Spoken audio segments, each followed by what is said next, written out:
Oke, baik. Nah, perkenalkan, nama saya Gideon Gilang. Di sini saya akan membawa materi atau meresum kembali materi pada pertemuan awal hingga pada pertemuan akhir.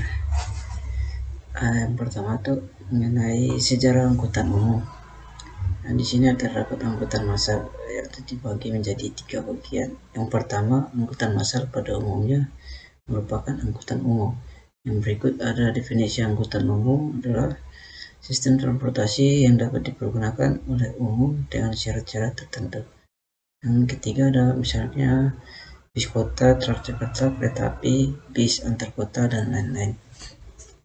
Sini juga ada rekayasa transportasi massal dibagi menjadi 2. Yang pertama bertujuan untuk memberikan gambaran tentang angkutan massal dan kebutuhannya serta operasional untuk dapat dikelola dan direncanakan sarana dan prasarana penunjangan dengan baik. Yang ketiga ada umumnya merupakan angkutan umum di perkotaan. Ada juga hubungan sistem kota dengan angkutan umum. Di sini ada sistem kota dengan angkutan umum itu berkembang apabila suatu wilayah berkembang pesat penduduknya maupun industrinya. Yang berikut ada angkutan umum merupakan suatu kebutuhan untuk dapat menghidupkan kota tersebut. Yang berikut ada sistem jaringan angkutan umum dibagi menjadi 7 bagian. Yang pertama jaringan, yang kedua rute, yang ketiga terminal, yang keempat halte, yang kelima itu ada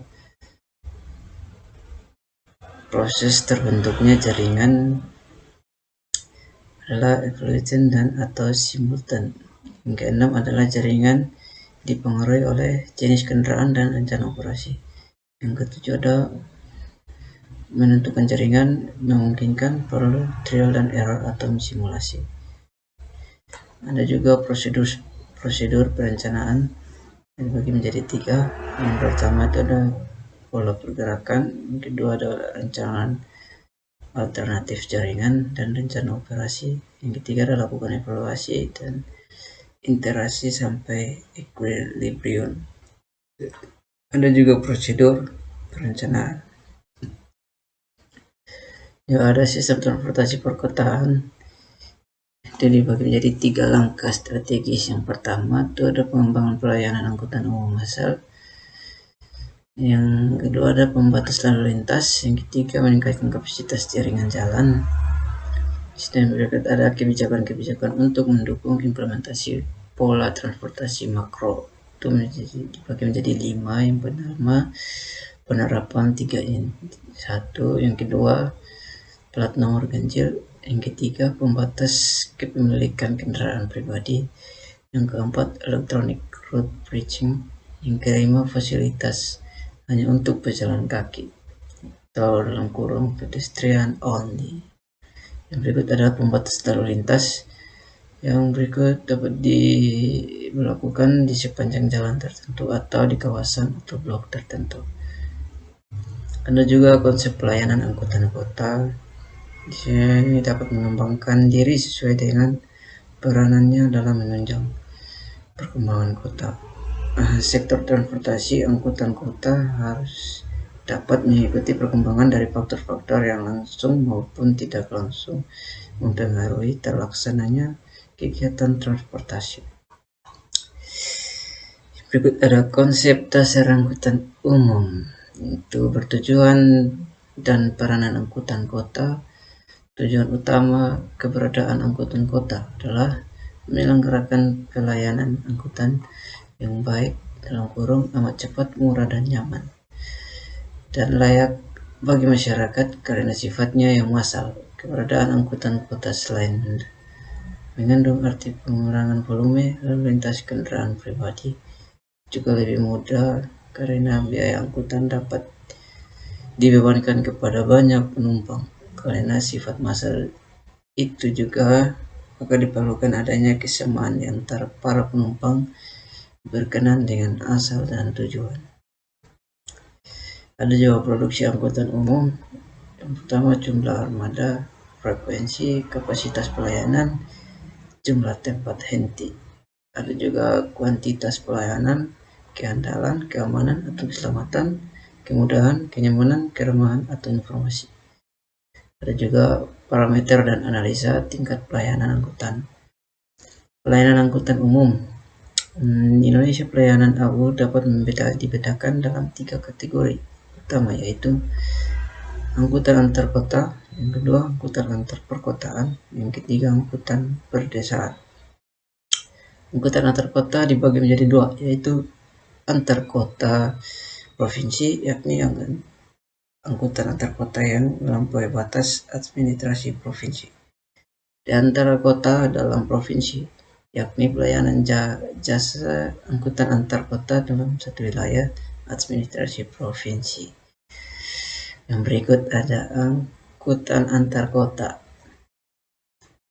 Itu adalah angkutan yang menghubungkan suatu kota dengan kota yang lain, baik yang berada dalam satu wilayah administrasi provinsi dalam kurung antar kota dalam provinsi, maupun yang berada di provinsi lain, atau dalam kurung antar kota antar provinsi, yang berarti angkutan antar daerah.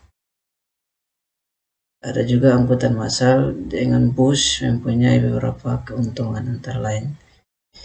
Yang pertama, mengurangi beroperasinya kendaraan pribadi di jalan. Yang kedua, dapat melayani penumpang cukup dekat ke asal dan tujuan perjalanan. Yang berikut ada mudah menambah atau mengurangi kapasitas sediaan layanan. Yang berikutnya terakhir, mudah menambah atau mengurangi atau mengubah lintas pelayanan untuk memenuhi permintaan. Yang berikut ada angkutan perkotaan. Yang kedua, para transit adalah layanan angkutan umum dari pintu ke pintu dengan kendaraan penumpang kapasitas 5-12 orang, meskipun tujuan setiap penumpang berbeda-beda. Para transit tidak memiliki trek atau jadwal tetap, contohnya taksi. Yang berikut ada di beberapa kota yang lain masih mengoperasikan delma atau dalam kurung kereta kuda sebagai angkutan umum. Penumpang juga menganut pola angkut ini. Ada juga SPM angkutan umum, yaitu standar pelayanan minimal yang selanjutnya disingkatkan SPM. Nah, SPM ini adalah ketentuan tentang jenis dan mutu pelayanan dasar yang merupakan urusan wajib daerah yang berhak diperoleh setiap warga secara minimal.